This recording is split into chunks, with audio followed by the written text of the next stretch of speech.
ಲೆಕ್ಕಾಚಾರ ಅಂತ ವಿಷಯ ಬಂದಾಗ ಮಹಿಳೆಯರು ಲೆಕ್ಕದಲ್ಲಿ ವೀಕ್ ಅನ್ನೋ ತರ ಮಾತಾಡ್ತಾರೆ. ಎಲ್ಲ ಹೆಣ್ಮಕ್ಳನ್ನು ಒಟ್ಟು ಸೇರಿಸಿ ಸಂಘನ ಕಟ್ಟಿ ಸಾಧ್ಯ ಆಗುತ್ತೆ ಬನ್ನಿ ಮಾಡೋಣ ಅನ್ನುವಂತಹ ಒಂದು ಪ್ರೇರಣೆ ಕೊಟ್ಟು ಮಾಡಿರೋದು ನೋಡಿರ್ಲಿಲ್ವಾ? ನೋಡಿರ್ಲಿಲ್ಲ. CA ಓದುವುದು ಒಂದು ತಪಸ್ಸಿನ ತರ. ನನಗೆ ಬಹಳ ಸಂತೋಷವಾಗಿ ಕೊಡೋದು ಅಂದ್ರೆ ನಮ್ಮ ಸಂಸ್ಥೆ ಬಗ್ಗೆ ಮಾತಾಡೋದು. ನೀವು ನಿಮ್ಮ ಕೇಳಿದ ತಕ್ಷಣ ನಿಮ್ಮ ಖುಷಿ ನಿಮ್ಮ ಮುಖದಲ್ಲಿ ವ್ಯಕ್ತವಾಯ್ತು. ಅದು ಒಂದು ECG ರಿಪೋರ್ಟ್ ಫ್ಲಾಟ್ ಆಗಿದೆ ಅಂದ್ರೆ ಮನುಷ್ಯ ಸತ್ತೋಗಿದ್ದಾನೆ ಅಂತ ಅರ್ಥ. Muscles of iron, nerves of steel ಅಂತಾನೆ ಹೇಳ್ತಾರೆ. ಎಲ್ರಿಗೂ ನಮಸ್ಕಾರ. ನೀವು ನೋಡ್ತಾ ಇರೋದು ಒನ್ ಇಂಡಿಯಾ ಕನ್ನಡ. ನಾನು ಪ್ರತಿಮಾ. ವೀಕ್ಷಕರೇ, ಹೆಣ್ಣು ಅಂದರೆ ಕೇವಲ ಸಂಸಾರದ ಕಣ್ಣು ಮಾತ್ರ ಅಲ್ಲ, ಸಮಾಜದ ಕಣ್ಣು ಕೂಡ ಹೌದು. ಯಾಕೆಂದರೆ ಮಹಿಳೆ ಅಂದರೆ ಕೇವಲ ಒಂದು ಪದ ಮಾತ್ರ ಅಲ್ಲ, ಶಕ್ತಿ, ಸಹನೆ, ಕನಸು, ಹಾಗೆಯೇ ಸಾಧನೆಯ ಪ್ರತಿರೂಪ ಅಂತ ಹೇಳ್ಬೋದು. ಯಾಕಿಷ್ಟೆಲ್ಲ ಹೇಳ್ತಾ ಇದ್ದೀನಿ ಅಂದರೆ, ಮಹಿಳಾ ದಿನಾಚರಣೆ ಬಂದೇ ಬಿಡ್ತು. ಪ್ರತಿ ವರ್ಷ ಬರುತ್ತೆ, ಅದರಲ್ಲೇನು ಸ್ಪೆಷಲ್ ಇರಲ್ಲ. ಆದರೆ ಈ ಮಹಿಳಾ ದಿನಾಚರಣೆಯ ಸಂದರ್ಭದಲ್ಲಿ ಈ ಅನೇಕ ಕ್ಷೇತ್ರಗಳಲ್ಲಾಗಿರ್ಬೋದು ಸಾಧನೆ ಮಾಡಿರುವಂಥ ಒಂದಷ್ಟು ಸಾಧಕಿಯರನ್ನು ಮಾತನಾಡಿಸ್ತಾ ಬದುಕಿಗೆ ಯಾವ ರೀತಿಯಾಗಿರುವಂಥ ಪ್ರೇರಣೆ ಅವರಿಂದ ಸಿಗುತ್ತೆ ಅನ್ನೋ ನಿಟ್ಟಿನಲ್ಲಿ ಒಂದಷ್ಟು ಮಾತುಕತೆಯನ್ನು ನಡೆಸೋ ಉದ್ದೇಶದಿಂದ ಈ ಕಾರ್ಯಕ್ರಮವನ್ನು ಮಾಡ್ತಾ ಇದ್ದೀವಿ. ಇವತ್ತು ನಮ್ಮ ಜೊತೆ ಇರೋದು ಯಾರು ಗೊತ್ತಾ? ಈ ಚಾರ್ಟರ್ಡ್ ಅಕೌಂಟೆಂಟ್ ಅನ್ನೋ ಕ್ಷೇತ್ರದಲ್ಲಿ 18ಕ್ಕೂ ಹೆಚ್ಚು ವರ್ಷಗಳ ಕಾಲ ಸೇವೆ ಸಲ್ಲಿಸಿದ್ದಾರೆ. ಹಾಗೆ ಒಂದು ದೊಡ್ಡ NGOದಲ್ಲಿ CEO ಆಗಿ ಕೆಲಸ ನಿರ್ವಹಿಸ್ತಾ ಇದ್ದಾರೆ. 42 ವರ್ಷಗಳ ಹಳೆಯದಾದಂತಹ ಸ್ವಾಮಿ ವಿವೇಕಾನಂದ ಯೂತ್ ಮೂವ್ಮೆಂಟ್ ಅನ್ನುವಂತಹ NGOನಲ್ಲಿ ಇವರು CEO ಆಗಿ ಮೊದಲ ಬಾರಿಗೆ ಮಹಿಳಾ ಅಧಿಕಾರಿ ಅಂತ ಅನ್ನಿಸ್ಕೊಂಡು CEO ಕೆಲಸವನ್ನು ನಿರ್ವಹಿಸ್ತಾ ಇರೋದು. ಸೊ ಅವರ ಕಾರ್ಯವೈಖರಿಗಳ ಬಗ್ಗೆ, ಅವರ ಬದುಕಿನ ಬಗ್ಗೆ, ಈ ಸಾಧನೆಯ ಹಾದಿ ಬಗ್ಗೆ, ಎದುರಿಸಿರುವಂಥ ಒಂದಷ್ಟು ಸವಾಲುಗಳ ಬಗ್ಗೆ ಇದೆಲ್ಲದನ್ನು ಮಾತಾಡೋಣ. ನಮ್ಮ ಜೊತೆ ಇರೋದು ನಾನು ಮೊದಲೇ ಹೇಳಿದ ಹಾಗೆ ಸ್ವಾಮಿ ವಿವೇಕಾನಂದ ಯೂತ್ ಮೂವ್ಮೆಂಟ್ನ CEO ಆಗಿರುವಂತಹ ಸವಿತಾ ಸುಳ್ಗೋಡ್ ಅವರು. ಮೇಡಮ್ ನಮಸ್ತೆ, ಕಾರ್ಯಕ್ರಮಕ್ಕೆ ಸ್ವಾಗತ. ನಮಸ್ಕಾರ. ಒನ್ ಇಂಡಿಯಾ ಕನ್ನಡದ ಸಮಸ್ತ ವೀಕ್ಷಕರಿಗೂ ಕೂಡ ನಮಸ್ಕಾರ. ಮೇಡಮ್, ಖುಷಿ ಆಗುತ್ತೆ ನನಗೆ. ಯಾಕೆಂತಂದರೆ 42 ವರ್ಷಗಳ ಕಂಪ್ನಿಲಿ ಇಲ್ಲಿ ತನಕ ಯಾರೂ ಕೂಡ CEO ಆಗಿ ಅಧಿಕಾರ ಸ್ವೀಕರಿಸಿರಲಿಲ್ಲ. ಒಂದು ಕಾರ್ಯಕ್ಷಮತೆ ಆಗಿರ್ಬೋದು, ಅದನ್ನು ನಡೆಸ್ಕೊಂಡಿರುವಂಥ ರೀತಿ ಆಗಿರ್ಬೋದು, ನಿಜಕ್ಕೂ ಒಂದು ರೀತಿ ಪ್ರೇರಣೆ ಅಂತ ಅನಿಸುತ್ತೆ. ಯಾಕಂದರೆ ಈ ಲೆಕ್ಕಾಚಾರ ಅಂತ ವಿಷಯ ಬಂದಾಗ ಮಹಿಳೆಯರು ಲೆಕ್ಕದಲ್ಲಿ ವೀಕ್ ಅನ್ನೋ ಥರ ಮಾತಾಡ್ತಾರೆ. ಅದರಲ್ಲೂ CA ಅಂತ ಬಂದಾಗಲಂತೂ ತುಂಬ ಜನ ಕಮ್ಮಿ ಅಂತಲೂ ಅಂತಾರೆ. ಬಟ್ ಈ ಕ್ಷೇತ್ರದಲ್ಲಿ ನೀವು ಸಾಧನೆ ಮಾಡಿದ್ದೀರಾ. ಸೊ ನಿಮ್ಮ ಸಾಧನೆಯ ಒಂದಷ್ಟು ವಿಚಾರಗಳನ್ನು ನಮ್ಮ ಜೊತೆ ಶೇರ್ ಮಾಡ್ಕೊಳ್ತೀರಾ ಅಂದ್ಕೊಂಡು ಕಾರ್ಯಕ್ರಮ ಶುರು ಮಾಡ್ತಾ ಇದ್ದೀನಿ. ಸೊ ಮೊದಲಿಗೆ ಮೇಡಮ್, ನೀವು ಯಾವ ಊರಿನವರು, ಇಲ್ಲಿ ತನಕ ಬೆಳೆದು ಬರೋದಕ್ಕೆ ನಿಮ್ಮ ಜೀವನದಲ್ಲಾದಂಥ ಎಲ್ಲ ರೀತಿಯಾದಂಥ ಒಂದಷ್ಟು ಇಂಟ್ರೆಸ್ಟಿಂಗ್ ವಿಚಾರಗಳನ್ನು ನಮ್ಮ ಜೊತೆ ಹಂಚ್ಕೊಳ್ಳೋದಾದರೆ ಮೊದಲಿಗೆ ಏನು ಹೇಳ್ತೀರಾ? ಖಂಡಿತವಾಗಿಯೂ ನನ್ನ ಒಂದು ಎಲ್ಲಿಂದ ಬಂದೆ ಅನ್ನೋದನ್ನು ಹೇಳೋದಾದರೆ, ಮೂಲತಃ ಒಂದು ಪುಟ್ಟ ಹಳ್ಳಿಯಾದಂತಹ ಸುಳ್ಗೋಡು ಅನ್ನುವಂತಹ ಹಳ್ಳಿಯವಳು. ಅದು ಇರುವಂತಹದ್ದು ಶಿವಮೊಗ್ಗ ಜಿಲ್ಲೆಯ ಹೊಸನಗರ ತಾಲೂಕಿನ ನಿಟ್ಟೂರು ಅನ್ನೋಂತಹ ಒಂದು ಗ್ರಾಮ ಪಂಚಾಯಿತಿಗೆ ಒಳಪಡುತ್ತೆ. ಆ ಹಳ್ಳಿನಲ್ಲಿ ನನ್ನ ಬಾಲ್ಯನ ನಾನು ಕಳೆದಿರೋದು ಕೂಡ ಅದೇ ಹಳ್ಳಿನಲ್ಲಿ. 1ನೇ ಕ್ಲಾಸಿಂದ 10ನೇ ಕ್ಲಾಸ್ ತನಕ ನಾನು ಓದಿರೋದು ಕನ್ನಡ ಮಾಧ್ಯಮದ ಸರ್ಕಾರಿ ಶಾಲೆಯಲ್ಲಿ ಅನ್ನೋದಕ್ಕೂ ನನಗೆ ಬಹಳ ಹೆಮ್ಮೆ ವಿಚಾರ ಕೂಡ. ಹಾಗಾಗಿ ಅಲ್ಲಿ ಓದಿದ ನಂತರ ಆ ಊರಿನ ವಾತಾವರಣ ನಿಮಗೆ ಗೊತ್ತಿರ್ಬೋದು. ಆ ಹಳ್ಳಿಯ ಸೊಗಡಿರಬಹುದು ಅಥವಾ ಹಳ್ಳಿಯಲ್ಲಿ ಇರುವಂತಹ ಒಂದು ಗಟ್ಟಿತನ ಏನಿತ್ತು, ಆ ವಾತಾವರಣ ನನ್ನನ್ನು ಹಾಗೆ ಗಟ್ಟಿಯಾಗಿ ಮಾಡ್ತು ಅಂದರೂ ತಪ್ಪಾಗಲಾರ್ದು. ಮತ್ತು ನನ್ನ ಕುಟುಂಬ ಆ ಹಳ್ಳಿನಲ್ಲಿ ಬೆಳೆದಾಗ ಒಂದು ಕೂಡು ಕುಟುಂಬದಲ್ಲಿ ನಾನು ಬೆಳೆದಿರುವಂತಹದ್ದು. ಎಲ್ಲರೂ ಕೂಡ ಮನೆಗೆ ಬರುವಂತಹದ್ದು, ಯಾರೇ ಬಂದರೂ ಎಷ್ಟು ಹೊತ್ತಲ್ಲೇ ಬರಲಿ ಊಟ ಇಲ್ಲ ಅಂತ ಹೇಳದೆ ಕಳಿಸುವಂಥದ್ದು. ಯಾರೇ ಒಂದು ಆಸ್ಪತ್ರೆಗೆ ಹೋಗಬೇಕು, ನಿಮ್ಮ ಮನೇಲಿ ಇರ್ತೀನಿ ಅಂದಾಗ ಅದಕ್ಕೆ ವ್ಯವಸ್ಥೆ ಮಾಡಿಕೊಡುವಂತಹದ್ದು, ಅಥವಾ ಹುಷಾರಿಲ್ಲದೆ ಇರೋರಿಗೆ ನೋಡ್ಕೊಳ್ಳೋ ಅಂತಹದ್ದು. ಇದೆಲ್ಲ ಖಂಡಿತವಾಗಿಯೂ ನನ್ನ ಮೇಲೆ ನನ್ನ ಕುಟುಂಬ, ನನ್ನ ತಾಯಿ ಬಹಳವಾಗಿ ಪರಿಣಾಮ ಬೀರಿದ್ದಾರೆ. ಇವತ್ತಿಗೂ ಒಂದು 25 ವರ್ಷಗಳ ಹಿಂದೆ ನನ್ನ ತಾಯಿ ಸಂಘಗಳನ್ನು ಕಟ್ಟಿ ಅದನ್ನು ಮುಂದುವರಿಸ್ಕೊಂಡು ಒಂದು ಊರಲ್ಲಿರುವಂತಹ ಹೆಣ್ಮಕ್ಳಿಗೆ ಪ್ರೇರಣೆಯಾಗಿದ್ದಾರೆ. ಹಾಗಾಗಿ ಯಾವ ಥರದ ಸಂಘ? ಅವರು ಒಂದು ಸ್ವಸಹಾಯ ಸಂಘನ ಏನು ಕಟ್ಟೋದಿತ್ತೋ ಅದನ್ನು 25 ವರ್ಷಗಳ ಹಿಂದೆ ಎಲ್ಲ ಹೆಣ್ಮಕ್ಳನ್ನು ಒಟ್ಟು ಸೇರಿಸಿ ಸಂಘನ ಕಟ್ಟಿ ಸಾಧ್ಯ ಆಗುತ್ತೆ ಬನ್ನಿ ಮಾಡೋಣ ಅನ್ನುವಂತಹ ಒಂದು ಪ್ರೇರಣೆ ಕೊಟ್ಟು ಮಾಡಿರುವಂತಹ ಹೆಣ್ಮಗಳು. ಹಾಗಾಗಿ ಆಕೆನ ನೋಡ್ಕೊಂಡು ಬೆಳೆದಾಗ ಸಾಮಾನ್ಯವಾಗಿ ತಾಯಿಯಿಂದ ಇನ್ಫ್ಲೂಯೆನ್ಸ್ ಆಗಿ ಆಗ್ತೀವಿ. ಅದು ಒಂದು ಕಡೆ ಇದ್ದರೆ, ಅದ್ರ ಮುಂದೆ ನಾನು ನನ್ನ ಓದಿಗೆ ಅಂತ ಮುಂದಿನ ವಿದ್ಯಾಭ್ಯಾಸಕ್ಕಾಗಿ ಕಾಲೇಜ್ಗೆ ಹೊರಗಡೆ ಬಂದಾಗ ಅಲ್ಲಿ ಬಂದೆ. ಹಾಗೆ ಮೈಸೂರಲ್ಲಿ ನನ್ನ BCom ಮುಗಿಸ್ದೆ. ಮುಂದಿನ ದಿನಗಳಲ್ಲಿ ನಾನು ಚಾರ್ಟರ್ಡ್ ಅಕೌಂಟೆಂಟ್ ಏನು ಆರ್ಟಿಕಲ್ಶಿಪ್ ಅಂತ ಮಾಡಬೇಕು CA ಆಗೋದಕ್ಕೆ, ಅದನ್ನು ಮಾಡೋದಕ್ಕೆ ಬೆಂಗಳೂರಿಗೆ ಬರಬೇಕಾಯಿತು. ನಿಜವಾಗ್ಲೂ ಹೇಳಬೇಕು ಅಂದರೆ ಮೈಸೂರು ನಾನು ನೋಡಿರುವಂತಹ ಮೊದಲ ಸಿಟಿ. ಸೊ ಅಲ್ಲಿ ಬಂದಾಗ ನೋಡಿರ್ಲಿಲ್ವಾ? ನೋಡಿರಲಿಲ್ಲ. ಸೊ ಅಲ್ಲಿ ಮೈಸೂರಿಗೆ ನಾನು BCom ಮಾಡೋದಕ್ಕೆ ಬಂದಾಗ ನನ್ನ ಕೆಲವು ಅನುಭವಗಳು ಏನು ಅಂತ ಅಂದರೆ, ಈ ಬಸ್ಗಳಲ್ಲಿ ಸಿಟಿ ಬಸ್ ಹತ್ತೋದಕ್ಕೆ ಶುರುನಲ್ಲಿ ನನಗೆ ಭಯ ಆಗ್ತಿತ್ತು. ಯಾತಕ್ಕೆ ಅಂದರೆ ಗೊತ್ತಿಲ್ಲ, ಇದೇನೋ ಸ್ವಲ್ಪ ವಿಚಿತ್ರವಾಗಿದೆಯಲ್ಲ, ಮುಂದೆ ಹೆಣ್ಮಕ್ಳು ಹತ್ತುತ್ತಾ ಇದ್ದಾರೆ, ಹಿಂದೆ ಗಂಡು ಮಕ್ಳು ಹತ್ತುತ್ತಾ ಇದ್ದಾರೆ, ಏನಿದು ಅಂತ ಅರ್ಥ ಮಾಡಿಕೊಂಡು ಸಿಟಿ ಬಸ್ಸಲ್ಲಿ ಮುಂಭಾಗದಲ್ಲಿ ಹೆಣ್ಮಕ್ಳು ಹಿಂದೆ ಗಂಡು ಮಕ್ಕಳು ಅನ್ನೋದು ಅರಿವಾದಾಗ ಹೆಚ್ಚು ಕಡಿಮೆ ಅಲ್ಲಿ ತನಕ ನಡ್ಕೊಂಡೇ ಹೋಗ್ತಾ ಇದ್ದೆ ಕಾಲೇಜ್ಗೆ. ಯಾಕೆಂದರೆ ಗೊತ್ತಿಲ್ಲ ಆ ಥರದ ವಿಷಯಗಳು. ಮೊದಲ ಬಾರಿಗೆ ಸಿಟಿನ ನೋಡ್ತಾ ಇದ್ದೀನಿ. ನಿಧಾನವಾಗಿ ಅದಕ್ಕೆ ಹೊಂದ್ಕೊಳ್ತಾ ಒಂದೇನು ಅರ್ಥ ಆಯಿತು ಅಂತ ಅಂದರೆ, ಕನ್ನಡ ಮಾಧ್ಯಮದಿಂದ ಬಂದಿದ್ದೆ, ಸಿಟಿನ ಮೊದಲ ಬಾರಿಗೆ ನೋಡಿದ್ದೆ, ಒಂದು ರೀತಿಯ ಹಿಂಜರಿಕೆ ಮನಸ್ಸಲ್ಲಿ ಖಂಡಿತ ಇತ್ತು. ಆದರೆ ಒಂದು ಆತ್ಮಧೈರ್ಯ ಏನಿತ್ತು ಅಂದರೆ, ನಾವು ಹಳ್ಳಿಯಿಂದ ಬಂದಿದ್ದರೂ ಧೈರ್ಯಕ್ಕೇನು ನಮಗೆ ಕೊರತೆ ಇರಲಿಲ್ಲ. ಹಾಗಾಗಿ ಸ್ವಲ್ಪ ದಿನಗಳು ಇದು ಹೊಸ್ತಾದ್ರೂ ಇದನ್ನು ಅಡ್ಜಸ್ಟ್ ಮಾಡ್ಕೋತೀವಿ, ನೋಡ್ಕೋತೀವಿ ಅಂತ ಮತ್ತೆ ನಾವು ಆ ಒಂದು ಪೇಟೆಯಲ್ಲಿ ಬೆಳೆದಿರೋ ಹೆಣ್ಮಕ್ಳ ಜೊತೆ ಅಥವಾ ಪೇಟೆಯಲ್ಲಿ ಬೆಳೆದಿರೋರ ಜೊತೆ ಕಾಂಪೀಟ್ ಮಾಡಬಹುದು, ನಮಗೂ ಆ ಥರ ಒಂದು ಬುದ್ಧಿಶಕ್ತಿ ಇದೆ ಅನ್ನೋದು ಕೆಲವು ದಿನಗಳಲ್ಲಿ ಗೊತ್ತಾಯಿತು. ಏಕೆಂದರೆ ನಾನು ಕೂಡ ಕ್ಲಾಸಲ್ಲಿ ಒನ್ ಆಫ್ ದ ಟಾಪರ್ ಆಗಿದ್ದೆ ಇದೆ. ಸೊ ಅದೆಲ್ಲ ಆಯಿತು. ಅದರ ನಂತರ ನಾನು CA ಮಾಡೋದಕ್ಕೆ ಅಂತ ಬೆಂಗಳೂರಿಗೆ ಬಂದೆ. ಬೆಂಗಳೂರಿಗೆ ಬಂದಾಗ ಆರ್ಟಿಕಲ್ಶಿಪ್ ಪೀರಿಯಡಲ್ಲಿ 3 ವರ್ಷ, ಮತ್ತು ಅದು ಕೂಡ ಮೊದಲ ಬಾರಿಗೆ ಬೆಂಗಳೂರು, ಆ ಥರದ ವಾತಾವರಣ.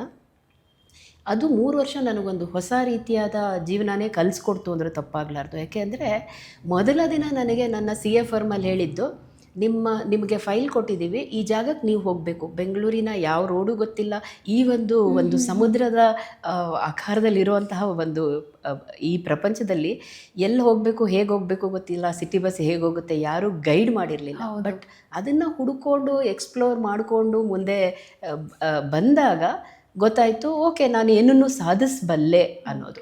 ಸೊ ಒಂದು ಖಂಡಿತ ಆತ್ಮವಿಶ್ವಾಸ ಇತ್ತು.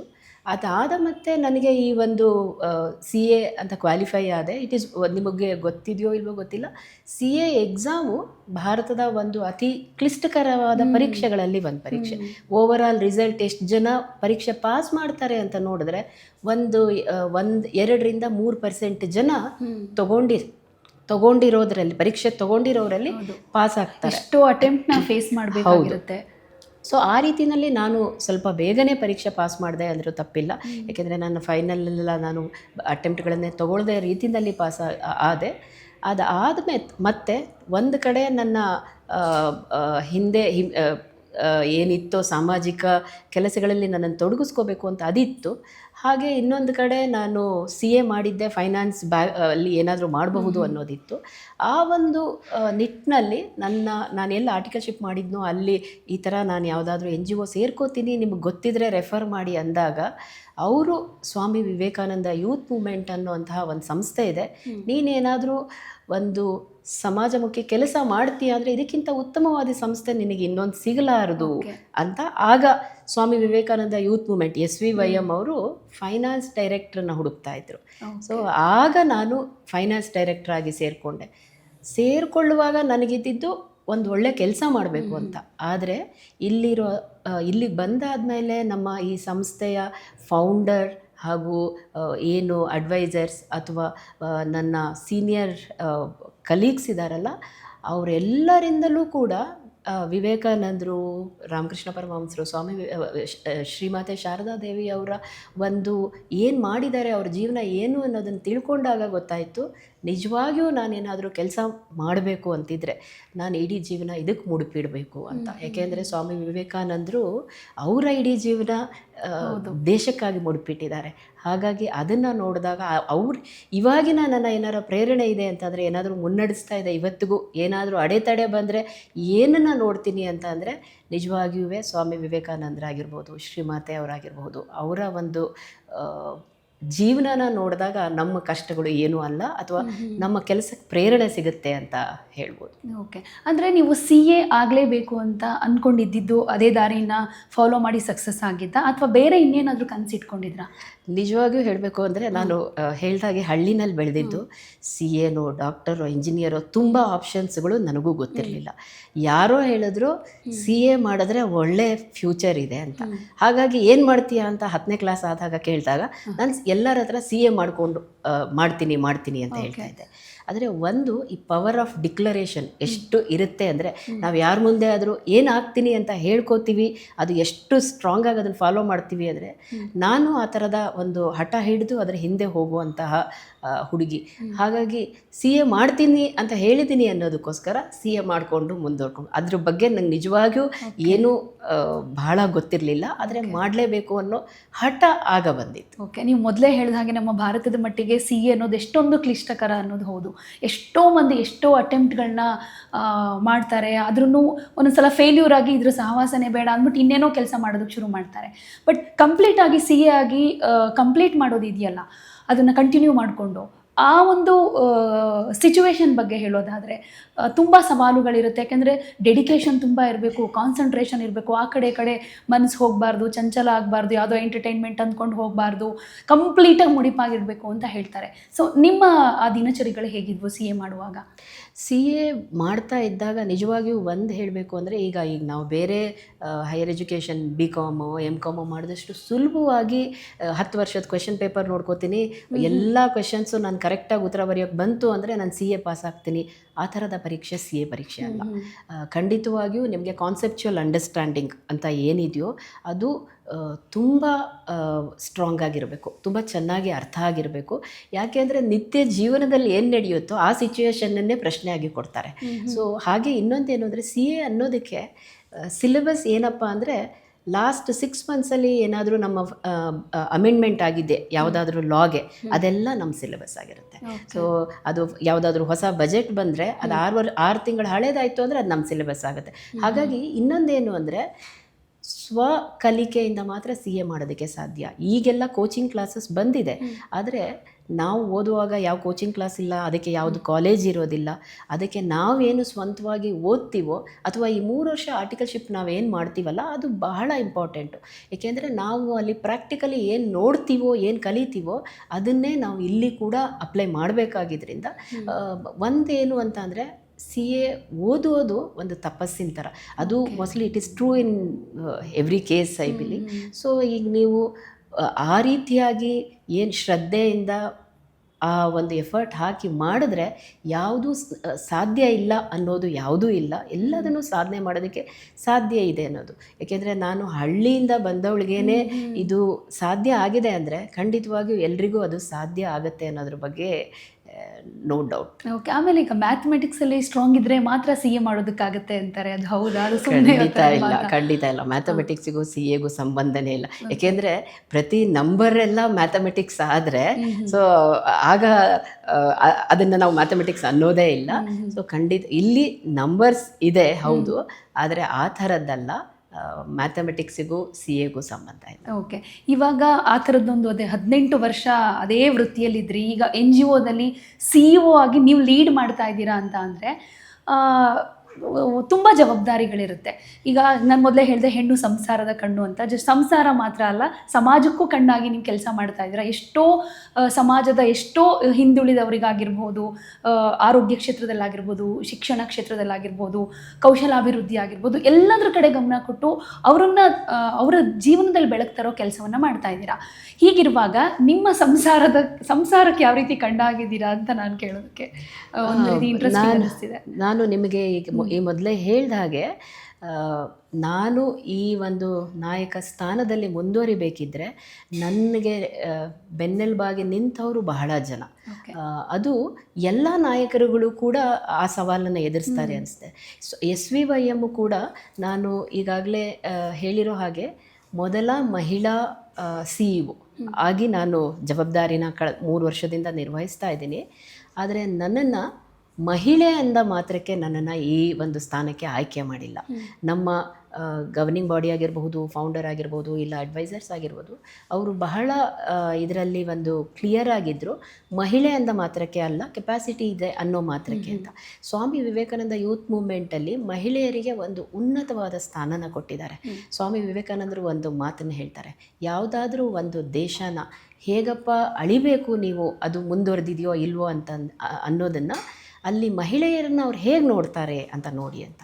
ಅದನ್ನು ಏನು ಪ್ರಾಯಶಃ ಸಂಪೂರ್ಣವಾಗಿ ಅಂತರ್ಗತ ಮಾಡ್ಕೊಂಡಿರುವ ಸಂಸ್ಥೆ SVYM ಅನ್ಬಹುದು. ಇಲ್ಲಿ ಮಹಿಳೆಯರಿಗೆ ಅತ್ಯುನ್ನತವಾದ ಸ್ಥಾನನ ಕೊಡ್ತಾರೆ, ಅಷ್ಟು ಗೌರವ, ಅಷ್ಟು ಒಂದು ಅಭಿಮಾನದಿಂದ ನೋಡ್ಕೋತಾರೆ. ಹಾಗಂದ ಮಾತ್ರಕ್ಕೆ ಎಲ್ಲೋ ಒಂದು ಕಡೆ ಮಹಿಳೆಯ ಕೆಪಾಸಿಟಿಲಿ ಕಾಂಪ್ರಮೈಸ್ ಮಾಡ್ಕೋತಾರೆ ಅಂತ ಖಂಡಿತ ಇಲ್ಲ. ಸೊ ನನ್ನನ್ನು ಆಯ್ಕೆ ಮಾಡುವಾಗ ಕೂಡ ನಾನು ಒಂದು ಆ ರೀತಿಯ ಒಂದು ಸವಾಲನ್ನು ಎದುರಿಸಬಲ್ಲೆ, ಈ ಒಂದು ಪೊಸಿಷನ್ಗೆ CEO ಆಗಿ ಕಾರ್ಯನಿರ್ವಹಿಸಬಲ್ಲೆ ಅನ್ನೋದಕ್ಕೆ ನನ್ನನ್ನು ಆಯ್ಕೆ ಮಾಡಿದ್ರು. ಎಲ್ಲ ನಾಯಕರುಗಳು ಯಾವ ರೀತಿಯಾದ ಸವಾಲುಗಳನ್ನು ಎದುರಿಸ್ತಾರೋ ಆ ಥರ ಸವಾಲುಗಳನ್ನು ಖಂಡಿತವಾಗಿಯೂ ನಾನು ಎದುರಿಸಿದೆ.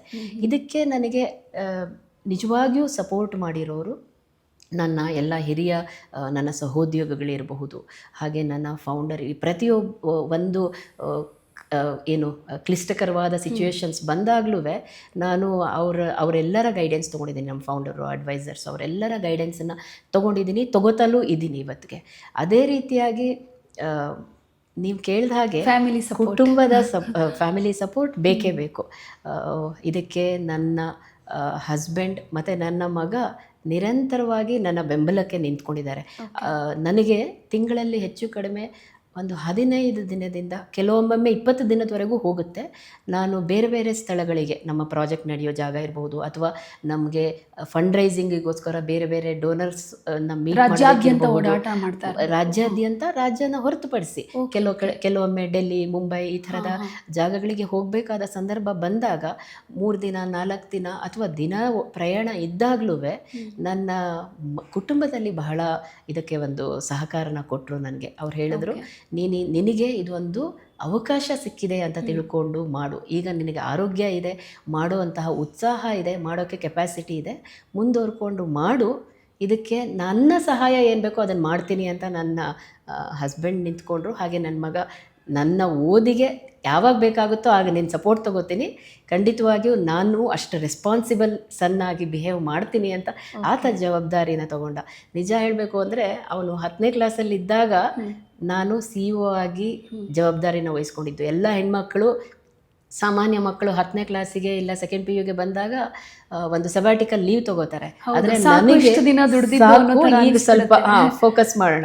ಆದರೆ ನನಗೆ ತುಂಬ ಕೆಲಸ ಇರೋ ಪೀರಿಯಡ್ಡು ನನ್ನ ಮಗ 10ನೇ ಕ್ಲಾಸು ಮತ್ತು ಸೆಕೆಂಡ್ PUಲಿದ್ದಾಗ.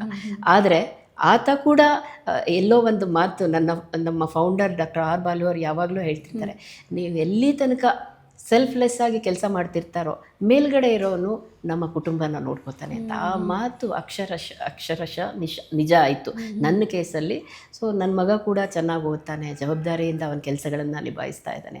ಕುಟುಂಬದವರು ಕೂಡ ಸಹಕಾರ. ಯಾಕೆಂದರೆ ಎಷ್ಟೋ ಮಹಿಳೆಯರ ವಿಷಯದಲ್ಲಿ ನಾವು ನೋಡಿದ್ದೀವಿ, ಏನೋ ಸಾಧನೆ ಹಾದಿಯಲ್ಲಿ ಸಾಕ್ತಿರ್ತಾರೆ, ಇನ್ನೇನು ಸಾಧಿಸ್ಬಿಟ್ರು ಅನ್ನೋ ಹತ್ತತ್ರ ಬಂದರು ಅನ್ನೋ ಟೈಮ್ನಲ್ಲಿ ಫ್ಯಾಮಿಲಿಯಲ್ಲಿ ಆಗುವಂಥ ಒಂದಷ್ಟು ಸಪೋರ್ಟಿಂಗ್ ಸಿಸ್ಟಮ್ ಸರಿ ಇಲ್ಲೋ, ಅಥವಾ ಇನ್ನೇನೋ ಒಂದಷ್ಟು ಈ ಮಕ್ಕಳು ಅನ್ನೋ ವಿಚಾರ ಬಂದಾಗ ಆಗೋದಿಲ್ಲ ಕಂಟಿನ್ಯೂ ಮಾಡೋದಕ್ಕೆ, ಮನೆ ನೋಡ್ಕೊಂಡು ಇದ್ಬಿಡೋಣ ಅಂತ ಕ್ವಿಟ್ ಮಾಡೋರೇ ಜಾಸ್ತಿ. ಬಟ್ ನೀವು ಲಕ್ಕಿ ಅಂತ ಅನಿಸುತ್ತೆ, ಯಾಕೆಂದರೆ ನಿಮಗೆ ನಿಮ್ಮ ಸಂಸ್ಥೆ ಕಡೆಯಿಂದನೂ ಅಷ್ಟೇ ಚೆನ್ನಾಗಿ ಸಪೋರ್ಟ್ ಇದೆ, ಫ್ಯಾಮಿಲಿಯಿಂದನೂ ಅಷ್ಟೇ ಸಪೋರ್ಟ್ ಇದೆ. ಬಟ್ ಜನರಲಿ ಮಾತಾಡೋದಾದರೆ, ಈಗ ನಾವು ಸಾಮಾಜಿಕವಾಗಿ ನೋಡಿರ್ತೀವಿ, ಎಷ್ಟೋ ಮಂದಿ ಹೆಣ್ಮಕ್ಳು ಇಂಥ ವಿಚಾರಗಳು ಬಂದಾಗ, ಅಡೆತಡೆ ಬಂದಾಗ ಅವರ ಗೋಲ್ ಏನಿದೆ ಅದನ್ನು ರೀಚ್ ಮಾಡುವಂಥ ಕಡೆ ಗಮನ ಕೊಡೋದಿಲ್ಲ. ಸೊ ಅಂಥವ್ರಿಗೆ ಏನಾದ್ರು ಹೇಳೋದಕ್ಕೆ ಇಷ್ಟಪಡ್ತೀರಾ? ಒಂದು ಮಾತು ಹೇಳಬೇಕು, ಏನೂ ಓದದೆ ಏನೂ ಬರೆಯದೆ ಇದ್ದಂತಹ ಶಾರದಾ ಮಾತೆಯವರು ರಾಮಕೃಷ್ಣ ಆಶ್ರಮದಂತಹ ಇಷ್ಟು ದೊಡ್ಡದಾದಂತಹ ಸಂಸ್ಥೆಯ ಜವಾಬ್ದಾರಿನ ಆಗ ವಹಿಸ್ಕೊಂಡಿದ್ರು. ಅಂದರೆ ಆಕೆ ಅಧ್ಯಕ್ಷೆ ಆಗಿಲ್ಲದೆ ಇದ್ದರೂ ಕೂಡ ಎಲ್ಲ ಸನ್ಯಾಸಿಗಳು ಕೂಡ ಸ್ವಾಮಿ ವಿವೇಕಾನಂದರನ್ನು ಸೇರಿಸಿ ಆಕೆ ಹಾಕಿದ ಗೆರೆಯನ್ನು ದಾಟದೇ ಇತ್ತವರು. ಏಕೆಂದರೆ ಪ್ರತಿಯೊಂದು ಅವರ ಮುಖ್ಯ ನಿರ್ಧಾರಗಳಿಗೂ ಶಾರದಾ ಮಾತೆನ ಅವರು ಒಂದು ಕನ್ಸಲ್ಟ್ ಮಾಡ್ತಿದ್ರು ಅಂತ. ಸೊ ಆಗಿನ ಕಾಲದಲ್ಲಿ ಅಷ್ಟು ಚೆನ್ನಾಗಿ ನಿರ್ವಹಣೆ ಮಾಡಿಕೊಂಡು ಹೋಗಿರುವಂತಹ ಶಾರದಾ ಮಾತೆ ಎಲ್ರಿಗೂ ಒಂದು ಉದಾಹರಣೆ ಆಗಬೇಕು ನಮ್ಮ ಜೀವನದಲ್ಲಿ. ನಾವು ಅನ್ಕೋತೀವಿ ಕೆಲವು ಸರ್ತಿ, ನಾವು ಹಳ್ಳಿಲಿ ಓದ್ಬಿಟ್ಟಿದ್ದೀವಿ, ನಮಗೇನು ಬರೋದಿಲ್ಲ, ನನಗೆ ಮಗು ಆಗೋಯ್ತು, ನನಗೇನು ಮಾಡೋದಕ್ಕಾಗೋದಿಲ್ಲ ಇನ್ಮೇಲೆ. ಆ ಥರದ ಯಾವ ಅಡೆತಡೆಗಳನ್ನು ಇಲ್ಲದೇನೆ ಪ್ರತಿ ಜನರ ಆಡೋ ಪ್ರತಿ ಮಾತನ್ನು ಅಥವಾ ನಮಗೆ ಹೇಳೋ ಒಂದು ಅದು ಒಂದು ಎಸೆಯೋ ಕಲ್ಲನ್ನು ನಾವು ಹೇಗೆ ಮೆಟ್ಲುಗಳನ್ನಾಗಿ ಮಾಡಿಕೊಂಡು ಮೇಲೇರ್ಕೊಂಡು ಬರ್ತೀವಿ ಅನ್ನೋದು ಖಂಡಿತ ನಮ್ಮ ಕೈಲಿದೆ. ಇನ್ನೊಂದು, ಹೆಣ್ಣಲ್ಲಿರುವಂತಹ ವಿಶೇಷತೆ ಏನು ಗೊತ್ತಾ, ಕೆಲವು ಗುಣಗಳಿದೆ. ಕ್ಷಮೆಯ ಧರಿತ್ರಿ ಅಂತ ಕರೀತಾರೆ. ಮತ್ತು ತಾಯಿಯಾಗಿ ನಾವು ಒಂದು ರೋಲ್ ಪ್ಲೇ ಮಾಡ್ತೀವಿ ನೋಡಿ. ಹೇಗೆ ಮಗುನ ಯಾವಾಗ ಪ್ರೀತಿಸಬೇಕು ಅಂತ ಗೊತ್ತು, ಮಗುನ ಯಾವಾಗ ದಂಡಿಸಬೇಕು ಅಂತ ಗೊತ್ತು. ಆ ಒಂದು ವಿಶಿಷ್ಟವಾದ ಗುಣ ಇದೆಯಲ್ಲ, ಅದು ಹೆಣ್ಮಕ್ಳಿಗೆ ಮಾತ್ರ ಇರೋದು. ಆ ಒಂದು ಸಹನೆ ಆಗಿರ್ಬೋದು, ಆ ಥರ ಈ ಥರ ಎಲ್ಲರೂ ಬ್ಯಾಲೆನ್ಸ್ ಮಾಡ್ಕೊಂಡು ಒಟ್ಟಿಗೆ ಕರ್ಕೊಂಡು ಹೋಗುವಂಥದ್ದು ಇರ್ಬೋದು. ಶಾರದಾ ಮತ್ತೆ ಅವರು ಇನ್ನೊಂದು ಕಡೆ ಹೇಳ್ತಾರೆ, ಪ್ರಪಂಚದಲ್ಲಿರುವಂತಹ ಪ್ರತಿ ದುಷ್ಟರು, ಅದೇ ಥರ ಪ್ರತಿ ಸಜ್ಜನರು ಎಲ್ಲರೂ ನನ್ನ ಮಕ್ಕಳೇನೆ. ಯಾರಿಗೆ ಕಷ್ಟ ಬಂದಾಗ ನೀವು ಒಂದು ಸರ್ತಿ ಯೋಚನೆ ಮಾಡ್ಬೋದು, ನಿಮಗೆ ತಾಯಿ ಇದ್ದಾಳೆ ಅಂತ. ಸೊ ಅಂಥ ಒಂದು ಭಾವನೆನ ಒಂದು ಹೆಣ್ಮಗಳು ಮಾತ್ರ ಇಟ್ಕೊಳ್ಳೋದಕ್ಕೆ ಸಾಧ್ಯ, ಒಂದು ತಾಯಿ ಮಾತ್ರ ಇಟ್ಕೊಳ್ಳೋದಕ್ಕೆ ಸಾಧ್ಯ. ಅದು ಒಂದು ಪ್ರತಿಯೊಬ್ಬ ಮಹಿಳೆಯ ವಿಶಿಷ್ಟತೆ ಅಂತ ನನಗನ್ಸುತ್ತೆ. ನಾವು ಒಬ್ಬರನ್ನ ಆಗೋದಿಲ್ಲ ಅಂತ ಯಾರನ್ನು ಸಂಪೂರ್ಣವಾಗಿ ಬದಿಗೊತ್ತೋದಿಲ್ಲ. ಪ್ರತಿಯೊಬ್ಬರಿಗೂ ಒಂದು ಸರಿಪಡಿಸ್ಕೊಳ್ಳೋದಕ್ಕೆ ಒಂದು ಅವಕಾಶನ ಕೊಡ್ತೀವಿ. ಅದನ್ನು ಸರಿಪಡಿಸ್ಕೊಂಡಾಗ ಅಷ್ಟೇ ಒಂದು ಮುಕ್ತ ಹೃದಯದಿಂದ ಅವ್ರನ್ನ ಮತ್ತೆ ಅಕ್ಸೆಪ್ಟ್ ಮಾಡ್ಕೋತೀವಿ. ಆ ಥರದ ಗುಣ ಇದೆಯಲ್ಲ, ಹಾಗೆ ಆ ಒಂದು ಏನಂತೀಯ ಸಹನೆ ಇದೆಯಲ್ಲ, ಇದೆಲ್ಲ ಮಹಿಳೆಯರಲ್ಲಿ ಮಾತ್ರ ಇರೋದು. ಆ ಗುಣಗಳನ್ನು ನಾವು ನಿಜವಾಗಿಯೂ ಕೊಂಡಾಡಬೇಕಾಗಿರುವಂಥದ್ದು, ಅಥವಾ ಏನನ್ನಬೇಕು ದಿನನಿತ್ಯದಲ್ಲಿ ನಾವು ಇಂಪ್ಲಿಮೆಂಟ್ ಮಾಡಬೇಕಾಗಿರುವಂಥದ್ದು.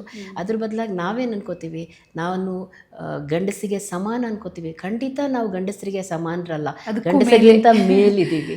ಸೊ ಈ ಗುಣಗಳು ಯಾವುವು ಗಂಡಸರಲ್ಲಿ ಇಲ್ವೇ ಇಲ್ಲ. ಹಾಗಾಗಿ ಈ ಗುಣಗಳನ್ನು ನಾವು ಪ್ರಾಕ್ಟೀಸ್ ಮಾಡೋದ್ರಿಂದ ಮಹಿಳೆ ಇನ್ನೂ ಉನ್ನತ ಮಟ್ಟಕ್ಕೆ ಹೋಗ್ತಾಳೆ ಅನ್ನೋದು ನನ್ನ ಅಭಿಪ್ರಾಯ.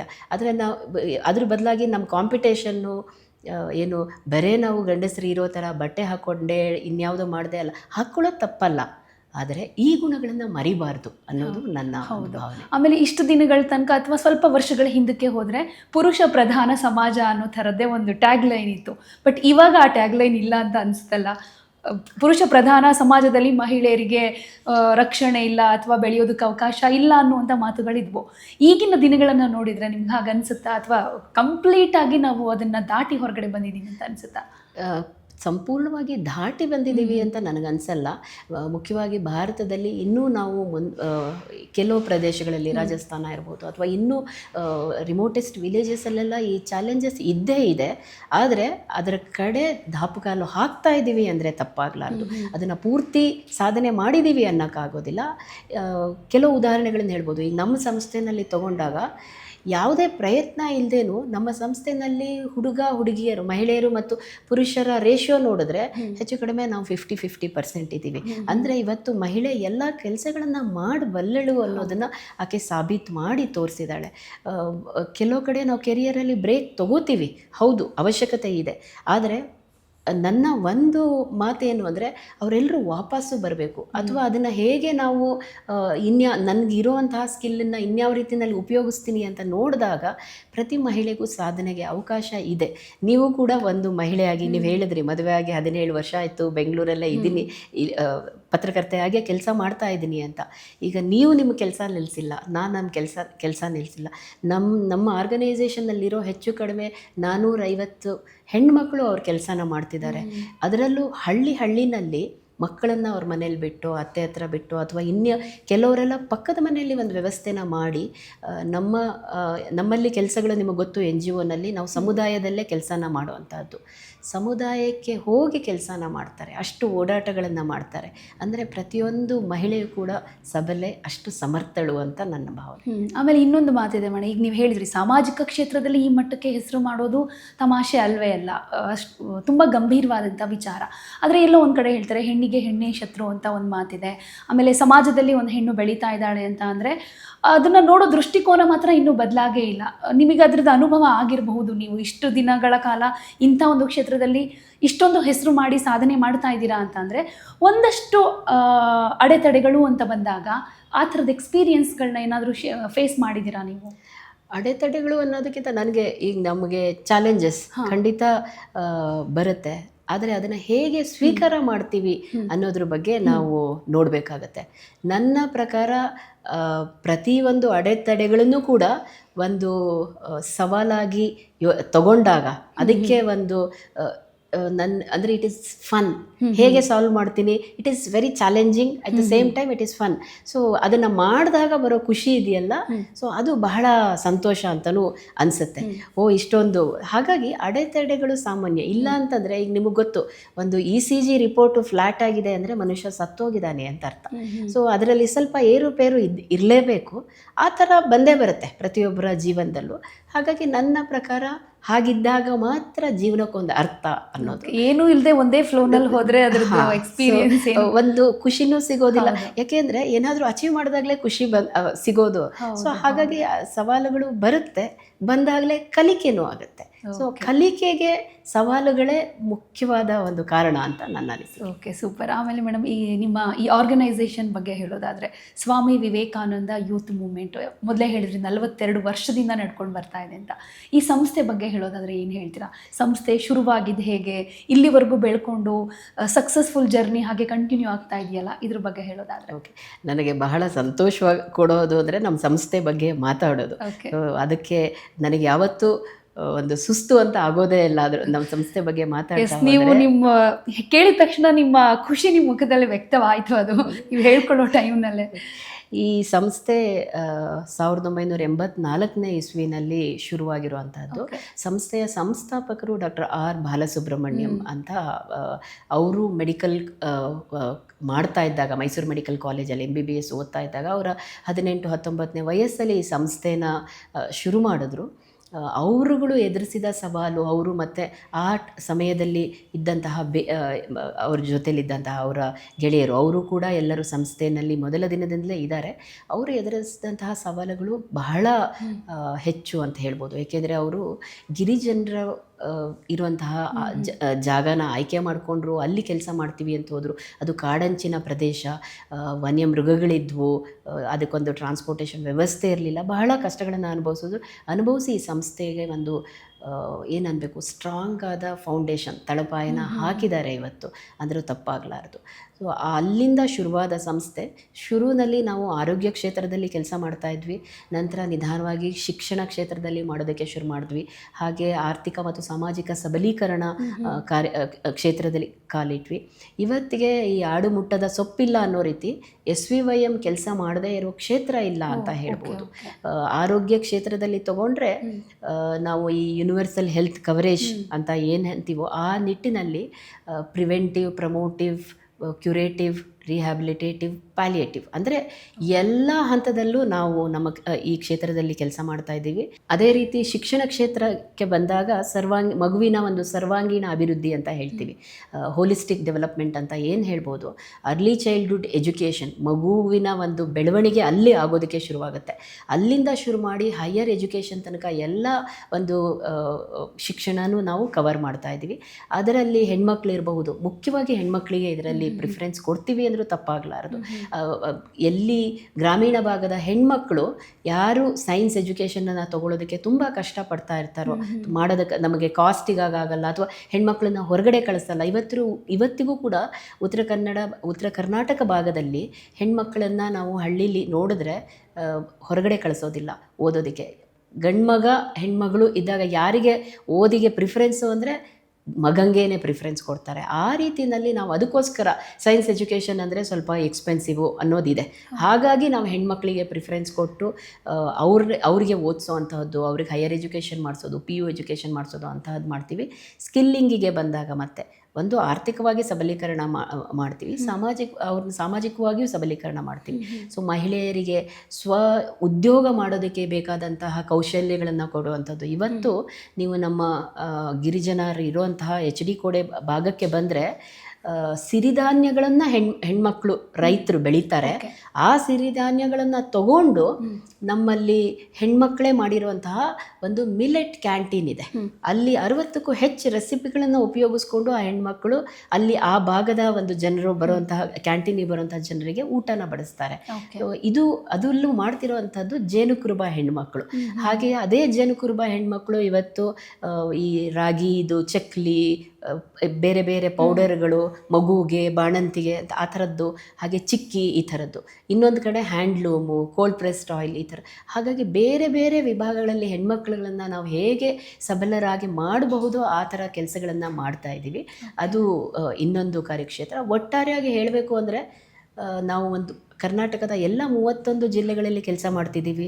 35 ಲಕ್ಷಕ್ಕೂ ಹೆಚ್ಚು ಜನರನ್ನು ನೇರವಾಗಿ ತಲುಪ್ತಾ ಇದ್ದೀವಿ ಅನ್ನೋದು ಒಂದು ಬಹಳ ಹೆಮ್ಮೆಯ ವಿಷಯ. ಅಂದರೆ ಆ ಗಿರಿಜನರನ್ನ ನೀವು ಕನ್ವಿನ್ಸ್ ಮಾಡೋ ಟೈಮ್ನಲ್ಲೂ ಕೂಡ ಒಂದಷ್ಟು ಸಮಸ್ಯೆಗಳಾಗುತ್ತೆ. ಯಾಕೆಂದರೆ ತಕ್ಷಣ ಯಾರೂ ಒಪ್ಕೊಳ್ಳೋದಿಲ್ಲ, ನಮ್ಮದು ಇಷ್ಟೇ ಲೈಫು, ನಾವು ಹೀಗೆ ಇದ್ಬಿಡ್ತೀವಿ, ಮಾಮೂಲಿ ಅಂತ ಸಿಟಿ ಜನ ಆಗಿರ್ಬೋದು, ಈ ಥರದ ಸಮಾಜಕ್ಕೆ ಒಪ್ಕೊಳ್ಳೋದಕ್ಕೆ ಕೆಲವರು ಒಪ್ಕೊಳ್ಳೋದಿಲ್ಲ, ಹಿಂದೆ ಸರಿತಾರೆ. ಸೊ ಅಂಥವ್ರನ್ನ ಯಾವ ರೀತಿ ಕನ್ವಿನ್ಸ್ ಮಾಡ್ತೀರಾ ಅಂತ?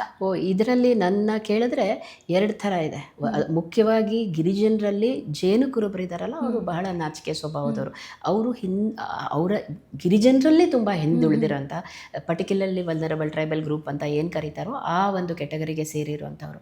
ಅವರಿಗೆ ಜೀವನ ಅಂದರೆ ಹೇಗೆ ಅಂದರೆ, ನನಗೆ ಕೈ ತುಂಬ ಕೆಲಸ, ಹೊಟ್ಟೆ ತುಂಬ ಊಟ, ಕಣ್ ತುಂಬ ನಿದ್ದೆ ಇದ್ದರೆ ಅವ್ರದ್ದು ಜೀವನ ಆಗೋಯ್ತು. ಅವರಿಗೆ ನಾಳೆಗೋಸ್ಕರ ನಾನು ಸೇವ್ ಮಾಡ್ತೀನಿ, ಇಲ್ಲ ಇನ್ಯಾರ ಜೊತೆ ನಾವು ಕಾಂಪೀಟ್ ಮಾಡ್ತೀನಿ, ಇಲ್ಲ ಇನ್ಯಾರ್ದೋ ಕಾಲೆಳಿಬೇಕು, ಅದು ಯಾವ ಒಂದು ಅವ್ರ ಮನಸ್ಸಲ್ಲಿ ಆ ವಿಷಯಗಳೇ ಬರೋದಿಲ್ಲ. ಅಷ್ಟರ ಮಟ್ಟಿಗೆ ಅವರಲ್ಲಿ ಮುಗ್ಧತೆ ಇದೆ ಅಂತಲೂ ಹೇಳ್ಬೋದು, ಅಥವಾ ಅದನ್ನು ನಾವು ಏನಬೇಕು ಅಷ್ಟು ಪ್ಯೂರ್ ಸೋಲ್ ಅಂತಲೂ ಹೇಳ್ಬೋದು. ಹೇಗೆ ಕರೀತಾರೆ ಅವ್ರನ್ನ ನಾವು ಹೋಗಿ ಕೇಳಿದಾಗ, ಇವೆಲ್ಲ ನಮಗೆಲ್ಲ ಬಿಡಿ ಆಗಲ್ಲ ಅನ್ನೋದೇ ಆಗುತ್ತೆ. ಆದರೆ ನಿರಂತರವಾಗಿ ನಾವು ಅವ್ರ ಜೊತೆ ಕೆಲಸ ಮಾಡ್ತಾ ಇದ್ದಾಗ ಖಂಡಿತವಾಗಿಯೂ ಅದು ಸಾಧ್ಯ ಆಗುತ್ತೆ. ಅದು ನಮ್ಮ ಈ 42 ವರ್ಷದ ಅನುಭವದಲ್ಲಿ ನಮಗೆ ಅರ್ಥ ಆಗಿರುವಂತಹ ವಿಷಯ. ಸೊ ಇವತ್ತಿಗೆ ಏನಾಗ್ಬಿಟ್ಟಿದೆ ಅಂದರೆ, ಆ ಭಾಗದಲ್ಲಿರುವಂತಹ ಹೆಣ್ಮಕ್ಳಿಗೆ SVYM ಅವ್ರು ಏನಾದರೂ ಒಂದು ಹೇಳ್ತಾರೆ ಅಂದರೆ ನಮ್ಮ ಒಳ್ಳೆಯದಕ್ಕೆ ಹೇಳ್ತಾರೆ. ಹಾಗಾಗಿ ಅವ್ರ ಮಾತನ್ನು ಕೇಳಬೇಕು ಅನ್ನೋ ರೀತಿಲಿ ಗೊತ್ತಾಗಿದೆ. ಜೇನು ಕುರುಬ ಹೆಣ್ಮಕ್ಳದ್ದೇ ಈ ಥರದ್ದು ಒಂದು ನಾವು ಏನಂತಿದ್ದೀವಿ, ಉದ್ಯಮ ಒಂದು 4-5 ಉದ್ಯಮಗಳನ್ನು ನಾವೇ ಆಲ್ರೆಡಿ ಮಾಡಿದ್ದೀವಿ. ಅದು ತರಬೇತಿ ಕೊಡೋ ಅದೇ ಜಾಗದಲ್ಲಿ ಹೋಗಿ ಶುರು ಮಾಡಿರ್ತೀರಾ? ಹೌದು. ಸೊ ತರಬೇತಿ ಕೊಟ್ಟು ಅವ್ರು ಇವತ್ತು ನೀವು ಹೋದರೆ ಆ ಭಾಗದಲ್ಲಿ ಖಂಡಿತವಾಗಿಯೂ ಅದಕ್ಕೆ ಒಂದು ಭೇಟಿ ನೀಡಲೇಬೇಕಾದಂತಹ ಜಾಗಗಳು ಅವೆಲ್ಲದೂ. ಸೊ ಬಹಳ ಸಂತೋಷವಾಗಿ ಇವತ್ತು ನಮ್ಮ ಹೆಣ್ಮಕ್ಳು, ಜೇನುಕುರುಬ ಹೆಣ್ಮಕ್ಳು ಆಟೋನ ಓಡಿಸ್ತಾರೆ. ಮನೆಯಿಂದ ಹೊರಬರೋದಕ್ಕೆ ಹೆದರ್ಕೊಳ್ತಾ ಇದ್ದ ಹೆಣ್ಮಕ್ಳು ಇವತ್ತು ಒಂದು ಸೆಂಟ್ರಿಂದ ಇನ್ನೊಂದು ಸೆಂಟ್ರಿಗೆ ಸಾಮಾನುಗಳನ್ನು ಸಾಗಣೆ ಮಾಡಬೇಕು ಅಂದರೆ ನಾವು ಜೇನುಕುರುಬ ಹೆಣ್ಮಕ್ಳೇ ಆಟೋನ ಓಡಿಸ್ತಾರೆ. ಪಿಂಕ್ ಆಟೋ ಅಂತ ಏನು ಬಂದಿದೆಯೋ ಅದನ್ನು ಲೈಸೆನ್ಸ್ ಆಗಿದೆ ಅವ್ರಿಗೆ ನಾವೇ ತರಬೇತಿ ಕೊಟ್ವಿ, ಲೈಸೆನ್ಸ್ ಮಾಡಿಸಿದ್ವಿ. ಮೊದಲು ಓಡಿಸೋದಕ್ಕೆ ಹೆದರ್ಕೋತಾ ಇದ್ದರು. ಈಗ ಎಷ್ಟರ ಮಟ್ಟಿಗೆ ಗಿರಿಜನರು ಮುಂದುವರೆದಿದ್ದಾರೆ ಅಂದರೆ, ನಮ್ಮ ಗಿರಿಜನ ಶಾಲೆಯಲ್ಲಿ 2ನೇ ತಲೆಮಾರಿನ ಮಕ್ಕಳು ಓದ್ತಾ ಇದ್ದಾರೆ. ಆ ಮಕ್ಕಳ ಓದಿಗೆ ನನ್ನ ಮಗು ಮುಂದೇನು ಮಾಡಬೇಕು ಅನ್ನೋ ಒಂದು ನಿರ್ಧಾರ ತಗೊಳ್ಳೋದ್ರಲ್ಲಿ ಅವರ ತಂದೆ ತಾಯಿಯರು ಪಾತ್ರ ವಹಿಸ್ತಿದ್ದಾರೆ. ಮೊದಲು ಅವರಿಗೆ ಶಿಕ್ಷಣದ ಬಗ್ಗೆ ಆಸಕ್ತಿ ಇರಲಿಲ್ಲ, ಆರೋಗ್ಯದ ಬಗ್ಗೆ ಆಸಕ್ತಿ ಇರಲಿಲ್ಲ. ಈಗ ಹಾಗಿಲ್ಲ. ಈಗ ನಿಧಾನವಾಗಿ ಆ ಥರದ ಬದಲಾವಣೆಗಳನ್ನು ನಾವೇ ನೋಡ್ತಾ ಇದ್ದೀವಿ. ಏನು ಪರಿಣಾಮ ಆಗಿದೆ 42 ವರ್ಷದಲ್ಲಿ ಅಂತಂದರೆ, ಈ ಥರದ ಒಂದು ಪರಿಣಾಮಗಳನ್ನು ನಾವು ನೋಡ್ತೀವಿ. ಅವರ ಮಕ್ಕಳ ಶಿಕ್ಷಣಕ್ಕೆ ಅವರು ನಿರ್ಧಾರ ತಗೋತಾರೆ. ತಮ್ಮ ಆರೋಗ್ಯನ ಸ್ವಲ್ಪ ಮಟ್ಟಿಗೆ ಮೊದಲು ನಾವು ಕೆಲಸ ಶುರು ಮಾಡಿದಾಗ ಮನೆಯಲ್ಲೇ ಡೆಲಿವರಿ ಮಾಡ್ಕೋತಾ ಇದ್ದವರು, ಅಥವಾ 12 ವರ್ಷ ಒಂದು ಹೆಣ್ಮಗಳು ಮೆಚ್ಯೂರ್ ಆದ ತಕ್ಷಣ ಮದುವೆ ಆಗ್ತಾ ಇದ್ದಂಥವ್ರು. ಇವತ್ತು 99% ಹೆಚ್ಚು ಪರ್ಸೆಂಟು ಹೆಣ್ಮಕ್ಳು ಡೆಲಿವರಿ ಹಾಸ್ಪಿಟ್ಲ್ಗಳಲ್ಲಾಗುತ್ತೆ. ಅಂದರೆ ಏನು ತೋರಿಸ್ತಾ ಇದೆ ಅಂದರೆ, ಆರೋಗ್ಯಕ್ಕೆ ಅವರ ಪ್ರಾಮುಖ್ಯತೆ, ಆರೋಗ್ಯವಾದ ಮಗುಗೆ ಜನನ ಕೊಡ್ತಾ ಇದ್ದಾರೆ. ಸೊ ಇದೆಲ್ಲದು ನಮಗೇನು ಅರ್ಥ ಆಗ್ತಿದೆ ಅಂದರೆ, ಅವರು ಆ ಬದಲಾವಣೆಗೆ ಒಗ್ಗೊಂಡಿದ್ದಾರೆ ಅಥವಾ ಬದಲಾವಣೆನ ತಗೊಂಡು ಅರ್ಥ ಮಾಡ್ಕೊಂಡಿದ್ದಾರೆ ಅನ್ನೋದು ನಮಗೆ ಗೊತ್ತಾಗ್ತಾ ಇದೆ. ದೊಡ್ಡ ಮಟ್ಟದ ಬದಲಾವಣೆ ಅಂತೂ ಆಗಿದೆ. ಬಟ್ ಈಗ ಮುಂದಿನ ದಿನಗಳಲ್ಲಿ ಇನ್ನಷ್ಟು ಬದಲಾವಣೆ ಆಗಬೇಕು, ಇಂಥ ಒಂದು ಗುರಿಯನ್ನು ನಾವು ರೀಚ್ ಆಗಬೇಕು ಅನ್ನೋ ನಿಟ್ಟಿನಲ್ಲಿ ಏನಾದರೂ ಪ್ಲ್ಯಾನ್ಸ್ ಹಾಕ್ಕೊಂಡಿದ್ದೀರಾ? ಖಂಡಿತವಾಗಿಯೂ ಒಂದು ಕಾರ್ಯಕ್ರಮಗಳನ್ನು ಹೆಚ್ಚು ಮಾಡ್ತಾ ಹೋಗುವಂಥದ್ದು. ಇಲ್ಲಿ ಇವತ್ತು ಕರ್ನಾಟಕದ 31 ಜಿಲ್ಲೆಗಳಲ್ಲಿ ಇದ್ದೀವಿ, ನಾಳೆ ಬೇರೆ ರಾಜ್ಯಗಳಲ್ಲಿ ಕೆಲಸ ಮಾಡೋದಕ್ಕೆ ಹೋಗ್ತೀವಿ. ಆ ಥರದ್ದೆಲ್ಲ ನನ್ನ ಪ್ರಕಾರ ಶಾರ್ಟ್ ಟರ್ಮ್ ಗೋಲ್ಸ್. ಆದರೆ ನಮ್ಮ ನಿಜವಾದ ಉದ್ದೇಶ ಹೇಗಿರಬೇಕು ಅಥವಾ ಹೇಗಿದೆ ಅಂತ ಅಂದರೆ, ಒಂದು SVYM ಭಾರತನ ಅಭಿವೃದ್ಧಿ ಹೊಂದಿದ ರಾಷ್ಟ್ರ ಅಂತ ಮಾಡೋದಕ್ಕೆ ಸಾಕಾಗೋದಿಲ್ಲ. ಖಂಡಿತವಾಗಿಯೂ ಅದರಲ್ಲಿ ಸಾಕಷ್ಟು ಸಂಸ್ಥೆಗಳು ಕೈ ಜೋಡಿಸ್ಬೇಕು.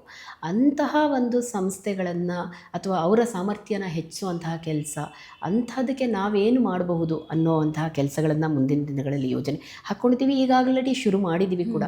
ಕೊಲಾಬ್ರೇಷನಲ್ಲಿ ಏನು ವರ್ಕ್ ಮಾಡಬೇಕು ಆ ಥರದ್ದು, ಅವ್ರ ಕೆಪಾಸಿಟಿ ಬಿಲ್ಡ್ ಮಾಡುವಂಥದ್ದು ಆ ಥರದ್ದು. ಯಾಕೆಂದರೆ ನಮ್ಮ 42 ವರ್ಷಗಳು ಒಂದಿಷ್ಟು ಸಫಲತೆನ ಕೊಟ್ಟರೆ ಸಾಕಷ್ಟು ವಿಫಲತೆನ ಕಂಡಿದ್ದೀವಿ ನಾವು. ಹೌದು. ಅದು ನಮ್ಮನ್ನು ಗಟ್ಟಿಯಾಗಿಸಿದೆ ಅಥವಾ ಅನುಭವನ ಕೊಟ್ಟಿದೆ, ಕಲಿಕೆಯನ್ನು ಕೊಟ್ಟಿದೆ. ಈಗ ನಾವು ಹೇಗೆ ಒಂದು ಗಿಡ ಮೇಲ್ಗಡೆ ಹಣ್ಣು ಕಾಯಿ ಬಿಟ್ಟಿರುತ್ತೆ ನೋಡ್ತೀವಿ, ಅಥವಾ ಹೂವು ಹಣ್ಣು ಎಲ್ಲ ಬಿಟ್ಟಿರುತ್ತೆ ನೋಡ್ತೀವಿ, ಕೆಳಗಡೆ ಬೇರೆ ಏನಿದೆಯೋ ಆ ಥರ ಬೇರೆ ಥರ ನಮ್ಮ ಕಲಿಕೆ, ನಮ್ಮ ಮೌಲ್ಯಗಳು ನಮ್ಮನ್ನು ಗಟ್ಟಿಯಾಗಿ ಹಿಡ್ಕೊಂಡಿದೆ. ಸೊ ಅಲ್ಲಿ ಆ ಮೌಲ್ಯಗಳು ಗಟ್ಟಿಯಾದಷ್ಟು ಮೇಲ್ಗಡೆದು ಗಿಡಗಳು ಫ್ಲರಿಶ್ ಆಗ್ತಾ ಹೋಗುತ್ತೆ. ಸೊ ಆ ಥರ ನಾವು ಬೇರೆ ಸಂಸ್ಥೆಗಳನ್ನು ಇನ್ನಷ್ಟು ಬೆಳೆಸಬೇಕು. ಅದರಿಂದ ನಾವು ಇವತ್ತೇನು ಒಂದು ಸಂಸ್ಥೆ ಏನು ಪರಿಣಾಮ ಬೀರುತ್ತೋ ಅದರ ಏನು 10 ಪಟ್ಟು ಪರಿಣಾಮಗಳನ್ನು ಆ ಸಂಸ್ಥೆಗಳು ಬೀರೋದಕ್ಕೆ ಸಾಧ್ಯ. ಇನ್ನೊಂದು, ವಿವೇಕಾನಂದರಿಗೆ ಯುವಕರಲ್ಲಿ ಯುವ ಜನತೆಯಲ್ಲಿ ಒಂದು ಬಹಳವಾದ ವಿಶ್ವಾಸ ಇತ್ತು. ಅವರು ಯುವಕರಿಗೆ ಕೊಟ್ಟಂಥ ಕರೆ ಹಾಗೆ, ನಿಮ್ಮಲ್ಲಿ ಹೇಗಿರಬೇಕು ಅಂತಂದರೆ, ಯಾವ ಥರದ ಸ್ಟ್ರೆಂತ್ ಇರಬೇಕು ಅಂದರೆ muscles of iron, nerves of steel ಅಂತಲೇ ಹೇಳ್ತಾರೆ. ಸೊ ಒಂದು ನೀವು ಭೌತಿಕವಾಗಿ ಕೂಡ ಅಷ್ಟು ಒಂದು ಸ್ಟ್ರಾಂಗ್ ಆಗಿರಬೇಕು, ಬಲವನ್ನು ಪಡ್ಕೋಬೇಕು ಅಂತ ಹೇಳ್ತಾರೆ. ಹಾಗೆ ಆತ್ಮವಿಶ್ವಾಸ, ಅವರು ಕೊಟ್ಟಿರೋದೇ ಆ ಥರ, ಪ್ರತಿಯೊಂದು ಶಕ್ತಿಯು ನಿನ್ನೊಳಗೆ ಅಡಗಿದೆ ಅಂತ ಹೇಳ್ತಾರೆ. ಸೊ ಹಾಗಾಗಿ ನಮ್ಮಲ್ಲಿ ಆತ್ಮವಿಶ್ವಾಸ ಇದ್ದರೆ ನಾವು ನಂತರ ಪ್ರಪಂಚದಲ್ಲಿ ಬದಲಾವಣೆಯನ್ನು ತರೋದಕ್ಕೆ ಸಾಧ್ಯ ಆಗುತ್ತೆ. ಆ ರೀತಿಯಾದ ಒಂದು ಕರೆಯನ್ನು ಕೊಟ್ಟಿರುವಂತಹ ವಿವೇಕಾನಂದರು ಕೂಡ ಅದನ್ನು ಸ್ವತಃ ಅವರೇ ಪ್ರಾಕ್ಟೀಸ್ ಮಾಡಿದಂಥವರು. ಸೊ ಈ ನಿಟ್ಟಿನಲ್ಲಿ ನಮ್ಮ ಸಂಸ್ಥೆ ಕೂಡ ಮುಂದಿನ ದಿನಗಳಲ್ಲಿ ಈಗಾಗಲೇ ಸಣ್ಣ ಪ್ರಮಾಣದಲ್ಲಿ ಅದನ್ನು ಮಾಡ್ತಾ ಇದ್ದೀವಿ. ಯುವ ಜನತೆಯನ್ನು ಹೆಚ್ಚು ಆ ರೀತಿಯಾಗಿ ಆತ್ಮವಿಶ್ವಾಸ ಅವರಲ್ಲಿ ತುಂಬುವಂತಹ ಕೆಲಸನ ಮಾಡೋದು ಕೂಡ, ಹಾಗೆ ಅವ್ರನ್ನ ಒಂದು ಸರಿಯಾದ ದಾರಿನಲ್ಲಿ ನಡೆಸುವಂತಹದ್ದು. ನಿಮಗೆ ಗೊತ್ತಿರಬಹುದು, ಇವತ್ತು ಎಲ್ಲರೂ ಜೆನ್ಜಿ ಪ್ರಾಬ್ಲಮ್ ಬಗ್ಗೆ ಮಾತಾಡ್ತಾರೆ. ಸೊ ಇವ್ರನ್ನ ಹೇಗಪ್ಪ ಸರಿ ಮಾಡೋದು, ಯಾರಿಗೂ ಕೆಲಸ ಮಾಡೋದಕ್ಕೆ ಇಷ್ಟ ಇಲ್ಲ, ಅಥವಾ ಬೇರೆ ಒಂದು ಕ್ಷಣಿಕವಾದ ಸುಖನ ಅವರ ಜೀವನದ ಗುರಿಯಾಗಿಸ್ಕೋತಾರೆ, ಆ ಥರದ್ರ ಬಗ್ಗೆ. ಹಾಗಾಗಿ ಅಂತಹ ಒಂದು ಯುವ ಜನತೆಗೆ ಸರಿಯಾದ ನಿಟ್ಟಿನಲ್ಲಿ ಅವರಿಗೆ ಕರ್ಕೊಂಡು ಹೋಗುವಂತಹ ಕೆಲಸನ SVYM ಮಾಡಬೇಕು ಅನ್ನೋದು ಮುಂದಿನ ದಿನದಲ್ಲಿ ಗುರಿ ಇಟ್ಕೊಂಡಿದ್ವಿ. ಇನ್ನೊಂದು ಮುಖ್ಯವಾದ ಗುರಿ ಅಂತ ಹೇಳಬೇಕು ಅಂತಂದರೆ, ಈಗ ನಿಮಗೆ ಹೇಳಿದೆ 42 ವರ್ಷಗಳಲ್ಲಿ ಸಾಕಷ್ಟು ಕಲಿಕೆ ಆಗಿದೆ. ಈ ಕಲಿಕೆನ ತಲುಪಿಸೋದಕ್ಕೆ ಬೇರೆ ಬೇರೆ ಕೋರ್ಸ್ಗಳಿರ್ಬೋದು, ಅಥವಾ ನಾಳೆ SVYM ಒಂದು ಯೂನಿವರ್ಸಿಟಿ ಮಾಡುವಂತಹ ಕೆಲಸನೂ ಮಾಡಬಹುದು. ಆ ಥರದನ್ನು ನಮ್ಮ ಈ ಒಂದು ನಾಲೆಜನ್ನು ಹೆಚ್ಚು ಜನಕ್ಕೆ ಎಲ್ಲ ಮೂಲೆಗಳಲ್ಲಿ ತಲುಪುವಂತಹ ಒಂದು ಕೆಲಸನ ಕೂಡ ನಾವು ಮಾಡಬೇಕು ಅನ್ನೋದು ಇನ್ನೊಂದು. ಆಮೇಲೆ ಏನು ಗೊತ್ತಾ, ಇವಾಗ ನೀವು ನೋಡಿರ್ತೀರ, ಅದು ಹೊಸದಾಗಿ ಹೇಳೋದೇನಿಲ್ಲ, ಎಲ್ಲರೂ ಈಗ ದುಡ್ಡಿನ ಹಿಂದೆ ಓಡೋವಂಥವ್ರೆ. ಯಾರಿಗೂ ಅಷ್ಟೊಂದು ಸಮಾಧಾನ ಆಗಲಿ, ತಾಳ್ಮೆ ಆಗಲಿ ಇಲ್ಲ, ಬೇಗ ದುಡ್ಡು ಮಾಡಿಬಿಡ್ಬೇಕು, ಏನಾರು ಆಗಿರ್ಬೋದು. ಈ NGO ಅಂತ ಬಂದಾಗ ನಾನ್ ಪ್ರಾಫಿಟ್ ಅಂತ, ಇಲ್ಲಿ ಹೇಗೆ ಗುರುತಿಸ್ಕೊಳ್ಳೋದು, ಇಲ್ಲಿ ಬಂದು ಹೇಗೆ ಸಮಾಜ ಸೇವೆ ಮಾಡಬೇಕು, ಈ ಥರದ ಮನಸ್ಥಿತಿ ಇರೋರಿಗೆ ಅವರನ್ನು ಸೆಳೆಯುವಂಥ ಕೆಲಸವನ್ನು NGO ಆಗಿ ಯಾವ ರೀತಿಯಾಗಿ ಮಾಡಬಹುದು ಅಂತ ಒಂದು ಸಲಹೆ ಕೊಡೋದಾದರೆ, ಅವರನ್ನು ಅಪ್ರೋಚ್ ಮಾಡೋ ನಿಟ್ಟಿನಲ್ಲಿ ಹೇಳೋದಾದರೆ. ಒಂದು ನಾನು ಹೇಳೋದೇನು ಅಂತ ಅಂದರೆ, ನಿಮಗೆ ಒಳ್ಳೆಯ ಕೆಲಸ ಮಾಡೋದಕ್ಕೆ ಎಲ್ಲರೂ NGOಗೆ ಬರಬೇಕಾಗಿಲ್ಲ. ನೀವು ಎಲ್ಲೆಲ್ಲಿ ಇರ್ತೀರೋ ಅಲ್ಲಿ ನೀವು ಅದೇ ಶ್ರದ್ಧೆಯಿಂದ ನಾನು ಈ ದೇಶ ಸೇವೆ ಮಾಡ್ತಾ ಇದ್ದೀನಿ ಅನ್ನೋ ಒಂದು ಮನೋಭಾವದಿಂದ ಮಾಡಿದಾಗ, ಈಗ ಉದಾಹರಣೆ, ನೀವು ಪತ್ರಕರ್ತೆಯಾಗಿ ಒಂದು ಯಾವುದೇ ರೀತಿಯಾದ ತಪ್ಪು ನ್ಯೂಸ್ಗಳನ್ನು ಕೊಡದೆ ಯುತವಾದ ಪತ್ರಕರ್ತೆಯಾಗಿ ನೀವು ಕೆಲಸ ಮಾಡಿದ್ರೆ ಖಂಡಿತವಾಗಿಯೂ ನೀವು ಒಂದು ದೇಶ ಸೇವೆ ಮಾಡಿದಾಗೆ. ಅದೇ ರೀತಿ ಯಾವುದೋ ಒಬ್ಬ ಸಾಫ್ಟ್ವೇರ್ ಇಂಜಿನಿಯರು ನಾನು ಮಾಡೋ ಇವತ್ತಿನ ಕೆಲಸ ಹಳ್ಳಿಗೆ ಹೇಗೆ ಪರಿಣಾಮ ಬೀರಬಹುದು ಅನ್ನೋವಂತಹ ಕೆಲಸಗಳನ್ನು ಮಾಡಿದ್ರೆ, ಏಕೆಂದರೆ ನಾವಿವತ್ತು ನೋಡ್ತಿದ್ದೀವಿ, ನಾವು ಕೋವಿಡ್ ಸಮಯದಲ್ಲಾಗಿರಬಹುದು ಅಥವಾ ಇವಾಗಲೂ ಈ AI ಆರ್ಟಿಫಿಷಿಯಲ್ ಇಂಟೆಲಿಜೆನ್ಸ್ ಅನ್ನೋವಂತಹದ್ದು ಹೇಗೆ ಪರಿಣಾಮಕಾರಿಯಾಗಿ ಪ್ರತಿ ಹಳ್ಳಿನ ಶೀಘ್ರವಾಗಿ ತಲುಪೋದಕ್ಕೆ ಸಾಧ್ಯ ಆಗ್ತಿದೆ ಅನ್ನೋದು. ಇಲ್ಲ ಅಂದಿದ್ರೆ ಟೆಕ್ನಾಲಜಿ ನಮಗೆ ನಿಜವಾಗಿಯೂ ಹೆಲ್ಪ್ ಮಾಡ್ತಿದೆ. ಸೊ ಅಲ್ಲಿ ಆ ಟೆಕ್ನಾಲಜಿನ ಡೆವಲಪ್ ಮಾಡಿರುವಂತಹ ವ್ಯಕ್ತಿ ಈ ಒಂದು ಗುರಿನ ಇಟ್ಕೊಂಡು ನನ್ನ ದೇಶಕ್ಕೆ ಅಂತ ಮಾಡಿದ್ದಾರೆ. ಯಾರೋ ICMR ಅಲ್ಲಿ ಕೂತ್ಕೊಂಡಿರೋ ಸೈಂಟಿಸ್ಟ್ ಇರ್ಬೋದು, ಇಲ್ಲ ಇನ್ನೆಲ್ಲೋ ಈವನ್ ಇದನ್ನು ನೋಡ್ತಿರೋಂತಹ ರಾಜಕೀಯ ವ್ಯಕ್ತಿಗಳಿರ್ಬೋದು, ಅವರು ಕೂಡ ದೇಶ ಸೇವೆ ಗುರಿ ಇಟ್ಕೊಂಡು ಮಾಡಿದಾಗ, ಪ್ರತಿಯೊಬ್ಬರು ದೇಶ ಸೇವೆ ಮಾಡಿದ ಹಾಗೇನೆ. ಅದೇ ರೀತಿಯಲ್ಲಿ ನಾನು NGO ಅಲ್ಲಿ ಸೇರಿಕೊಂಡಾಗ ನನಗೆ ಇದನ್ನು NGO ಒಂದು ರೀತಿ ಶಾರ್ಟ್ಕಟ್ಟು ನಿಮಗೆ ಬೇಗ ತಲುಪೋದಕ್ಕೆ. ಸೊ ನಾನು ಬೇಗ ತಲುಪೋದು, ಈ ಥರ ಕೆಲಸಗಳಲ್ಲಿ ತೊಡಗಿಸ್ಕೊಳ್ಳೋದು ಸುಲಭ ಅಂತ ಅನಿಸಿದಾಗ ಖಂಡಿತವಾಗಿಯೂ ಈ NGOಗಳಿಗೆ ಸೇರ್ಕೋಬಹುದು. ಹಾಗೆ ಬಂದಿರೋರನ್ನ ನಾವು ಹೇಗೆ ಉಳಿಸ್ಕೋತಿದ್ದೀವಪ್ಪ ಅಂತ ಅಂದರೆ ಅವರಿಗೆ ನಾವು ಅವರ ಜೀವನದ ಉದ್ದೇಶನ ತೋರಿಸುವಂತಹ ಪ್ರಯತ್ನನ ಮಾಡ್ತೀವಿ. ಯಾತಕ್ಕೆ ಈ ಸಂಸ್ಥೆ ಶುರುವಾಯಿತು, ಹೇಗಾಯಿತು, ಅಥವಾ ಅವರು ಹೇಗೆ ಒಂದು ಅಕೌಂಟೆಂಟು ಸರಿಯಾದ ರೀತಿಯಲ್ಲಿ ಲೆಕ್ಕ ಬರೆದಾಗ ಅಥವಾ ಸರಿಯಾಗಿ ಅದನ್ನು ವೆರಿಫೈ ಮಾಡಿದಾಗ, ಅಕೌಂಟಿಂಗ್ ಮಾಡಿದಾಗ ಹೇಗೆ ಕಟ್ಟೋದ್ರಲ್ಲಿ ಆಕೆ ಪಾತ್ರ ವಹಿಸ್ಬೋದು ಅಥವಾ ಆತ ಪಾತ್ರ ವಹಿಸಬಹುದು ಅನ್ನೋದನ್ನು ಆಕೆಗೆ ಅರಿವಾಗೋ ರೀತಿಯಲ್ಲಿ ಹೇಳ್ತೀವಿ. ಸೊ ಅದೇನಾಗುತ್ತೆ ಅಂದರೆ ನಿಮಗೆ ಗೊತ್ತಿರ್ಬೋದು, ಅನುಭವನೂ ಆಗಿರ್ಬೋದು. ದುಡ್ಡು ಕೆಲಸ ಮುಗಿಸಿ ಶುರುವಿನಲ್ಲಿ ಒಂದು ಸ್ವಲ್ಪ ದಿನ, ಒಂದು ವರ್ಷ ಸಂಬಳ ಬರೋ ತನಕ ನಮಗೆ ದುಡ್ಡಿನ ಬಗ್ಗೆ ಒಂದು ಆಸೆ ಇರುತ್ತೆ. ಅದಾದಮೇಲೆ ನಿಧಾನವಾಗಿ ಗೊತ್ತಾಗುತ್ತೆ ದುಡ್ಡೇ ಎಲ್ಲವೂ ಅಲ್ಲ ಅನ್ನೋದು. ಸೊ ಹಾಗಾಗಿ ಅದನ್ನು ನಾವು ಮೊದಲೇ ಒಂದು ತೋರಿಸೋ ಪ್ರಯತ್ನನ ಮಾಡ್ತೀವಿ. ಅವರಿಗೆ ಹೇಗೆ ಒಳ್ಳೆ ಕೆಲಸ ಮಾಡಿದ್ರೆ ಇದೆಲ್ಲ ಪರಿಣಾಮ ಅವರಿಗೆ ಸಂತೋಷ ಕೊಡುತ್ತೆ, ನೆಮ್ಮದಿ ಕೊಡುತ್ತೆ, ರಾತ್ರಿ ಒಂದು ನೆಮ್ಮದಿಯಾಗಿ ನಿದ್ದೆ ಮಾಡಬಹುದು ಅನ್ನೋದನ್ನು ಒಂದು ತೋರಿಸ್ಕೊಡೋದಕ್ಕೆ ಮಾಡ್ತೀವಿ. ಇನ್ನೊಂದು ಏನು ಅಂದರೆ ಈ ರೀತಿಯ ಒಳ್ಳೆಯ ಕೆಲಸಗಳು ನಮ್ಮ ಆಧ್ಯಾತ್ಮಿಕ ಬೆಳವಣಿಗೆಗೂ ಸಹಾಯ ಮಾಡುತ್ತೆ, ಆತ್ಮತೃಪ್ತಿ ಸಿಗುತ್ತೆ. ಸೊ ನಾವು ಅಂದ್ಕೊಳ್ಳೋ ಥರ ಈ ಮುಕ್ತಿ ಹೊಂದಬೇಕು ಅಂದರೆ ಎಲ್ಲೋ ಇಲ್ಲ, ನಾವು ಮಾಡೋ ಒಂದು ಒಳ್ಳೆಯ ಕರ್ಮದಲ್ಲಿ ಇದೆ ಅನ್ನೋದು ನಾವು ತುಂಬ ಸ್ಟ್ರಾಂಗ್ ಆಗಿ ಅದನ್ನು ನಂಬಿದ್ದೀವಿ. ಓಕೆ ಮೇಡಮ್, ಕೊನೆಯದಾಗಿ ಮಹಿಳಾ ದಿನಾಚರಣೆಯ ವಿಶೇಷವಾಗಿ ಮಹಿಳೆಯರಿಗೆ ಸ್ವಾವಲಂಬನೆ ಆಗೋದಕ್ಕೆ, ಸ್ವಂತ ಕಾಲಿನ ಮೇಲೆ ನಿಂತ್ಕೊಬೇಕು, ಬೆಳಿಬೇಕು, ಸಾಧನೆ ಮಾಡಬೇಕು ಅಂತ ಯಾರೆಲ್ಲ ಹಂಬಲ ಪಡ್ತಿರ್ತಾರೆ ಅಂಥವ್ರಿಗೆ ಏನಾದರೂ ಸಂದೇಶ ಹೇಳೋದಕ್ಕೆ ಇಷ್ಟಪಡ್ತೀರಾ? ನಾನು ಈಗಾಗಲೇ ಹೇಳಿದ ಹಾಗೆ ಬರೋ ಸವಾಲುಗಳು ಅಂತ ಅಂದ್ಕೊಳ್ಳೋದೇನೆ ಅದು ನನಗೆ ನನ್ನ ಗುರಿ ತಲುಪೋದಕ್ಕೆ ಮೆಟ್ಟಿಲುಗಳು ಅಂತ ಅಂದ್ಕೊಂಡು ಮುಂದುವರೆದಾಗ, ಹಾಗೆ ನೀವು ಮುಖ್ಯವಾಗಿ ಮಹಿಳೆಯರು ಅಂತ ಅನ್ನಿಸ್ಕೊಳ್ಳೋದೇ ನಾವು ನಮ್ಮ ಈ ಒಂದು ನಿಸ್ವಾರ್ಥತೆ ಅಥವಾ ನಮ್ಮಲ್ಲಿರೋ ಸಹನೆ, ನಮ್ಮಲ್ಲಿರುವಂತಹ ಒಂದು ಕ್ಷಮಿಸುವಂತಹ ಗುಣ, ಅಂತಹ ಗುಣಗಳನ್ನು ಬಿಡದೆ ಮುಂದುವರಿಯಿರಿ. ಹಾಗೆ ಎಲ್ಲ ಹೆಣ್ಮಕ್ಳಿಗೆ ಇನ್ನೊಂದು ಮುಖ್ಯವಾದ ಸಂದೇಶ ಏನು ಅಂದರೆ, ದಯವಿಟ್ಟು ನಿಮ್ಮ ವಿದ್ಯಾಭ್ಯಾಸನ ಮುಂದುವರಿಸಿ, ಎಷ್ಟು ಸಾಧ್ಯನೋ ಅಷ್ಟು ಮಟ್ಟಿಗೆ ನಿಮ್ಮ ವಿದ್ಯಾಭ್ಯಾಸ ಮುಂದುವರಿಸಿ. ಕಲಿಕೆ ಯಾವತ್ತೂ ನಿರಂತರವಾಗಿರಬೇಕು, ಅದಕ್ಕೆ ಒಂದು ಕೊನೆ ಅಂತ ಇರೋದಿಲ್ಲ. ಇಲ್ಲಿ ಮುಗೀತು ನನ್ನ ಕಲಿಕೆ ಅಂತ ಇರಬಾರ್ದು. ಕಲಿತಾ ಇದ್ದಾಗ ಬೇರೆ ಹಂತಕ್ಕೆ ತಲುಪೋದಕ್ಕೆ, ಮೇಲಿನ ಹಂತಕ್ಕೆ ತಲುಪೋದಕ್ಕೆ ಸಹಾಯ ಆಗುತ್ತೆ. ಆ ಥರ ಮಾಡಿ ಬಂದಿರೋ ಸವಾಲುಗಳನ್ನು ಧೈರ್ಯವಾಗಿ ಎದುರಿಸಿ ಮುಂದುವರಿರಿ. ನಿಮ್ಮ ಕೆರಿಯರ್ ಅಥವಾ ನಿಮಗೆ ಏನು ಮಾಡಬೇಕು ಅನ್ನೋ ಆಸಕ್ತಿ ಇದೆಯೋ ಅದನ್ನು ಯಾವತ್ತಿಗೂ ನಿಲ್ಲಿಸಬೇಡಿ. ಅದು ನೀವು ಕೆಲವು ಸರ್ತಿ ಅನಿಸುತ್ತೆ ನನಗೆ, ಹೆಣ್ಮಕ್ಳಿಗೆ ಎಂತಹ ಆಸೆಗಳು ಇರುತ್ತೆ ಅಂದರೆ, ಕೆಲವು ಹೆಣ್ಮಕ್ಳು ಮನೆಯವರಲ್ಲಿ ಪೇರೆಂಟ್ಸ್ ಫೋರ್ಸಿಗೋಸ್ಕರ ಇಂಜಿನಿಯರಿಂಗು, ಡಾಕ್ಟರು ಆಗಿರ್ತಾರೆ. ಆದರೆ ಆ ಹೆಣ್ಮಗಳಿಗೆ ಒಂದು ಫ್ಯಾಷನ್ ಡಿಸೈನಿಂಗಲ್ಲಿ ಆಸಕ್ತಿ ಇರುತ್ತೆ, ಅಥವಾ ಇನ್ಯಾವುದೋ ಒಂದು ಗಿಡಗಳನ್ನು ಬೆಳೆಸೋದ್ರಲ್ಲಿ ಆಸಕ್ತಿ ಇರುತ್ತೆ. ನೀವು ಯಾವ ಹಂತ ನಿಮ್ಮ ಓದಿಗೂ ಹಾಗೂ ನೀವು ಮಾಡೋ ಕೆಲಸಕ್ಕೂ ತಾಳೆ ಹಾಕಬೇಡಿ. ನಿಮ್ಮ ಆಸಕ್ತಿ ಯಾವುದೋ ಅದನ್ನು ಆತ್ಮವಿಶ್ವಾಸದಿಂದ, ಗೌರವದಿಂದ ಮುಂದುವರಿಸಿ ಅಂತ ಹೇಳಿ. ಓಕೆ ಮೇಡಮ್, ಇದುವರೆಗೂ ನಿಮ್ಮ ಸಂಸ್ಥೆಯ ಬಗ್ಗೆ, ಸ್ವಾಮಿ ವಿವೇಕಾನಂದ ಯೂತ್ ಮೂವ್ಮೆಂಟ್ ಸಂಸ್ಥೆಯ ಬಗ್ಗೆ, ಕಾರ್ಯವೈಖರಿಯ ಬಗ್ಗೆ, ಸಾಧನೆಗಳ ಬಗ್ಗೆ, ಅದರಿಂದ ಆದಂಥ ಇಂಪ್ಯಾಕ್ಟ್ ಬಗ್ಗೆ ಹೇಳ್ತಾ, ನಿಮ್ಮ ಈ ಸ್ಥಾನಕ್ಕೆ ಬರುವಂಥ ದಾರಿಯಲ್ಲಿ ಯಾವ ರೀತಿಯಾಗಿ ಅದು ಸಾಗಿ ಬಂತು ಮತ್ತು ಎಷ್ಟು ಸ್ಫೂರ್ತಿದಾಯಕ ಅಂತ ನೋಡಿದವ್ರಿಗೂ ಕೂಡ ಗೊತ್ತಾಗಿದೆ. ಸೊ ಇಷ್ಟೆಲ್ಲ ವಿಚಾರಗಳನ್ನು ತುಂಬ ಬ್ಯುಸಿ ಇದ್ರೂ ಕೂಡ ಒಂದಷ್ಟು ಟೈಮ್ ಕೊಟ್ಟು ನಮ್ಮ ಜೊತೆ ಮಾತಾಡಿದ್ದೀರಾ. Thank you so much. Thank you. ನಮಸ್ಕಾರ. Subscribe to One India and never miss an update. Download the One India app now.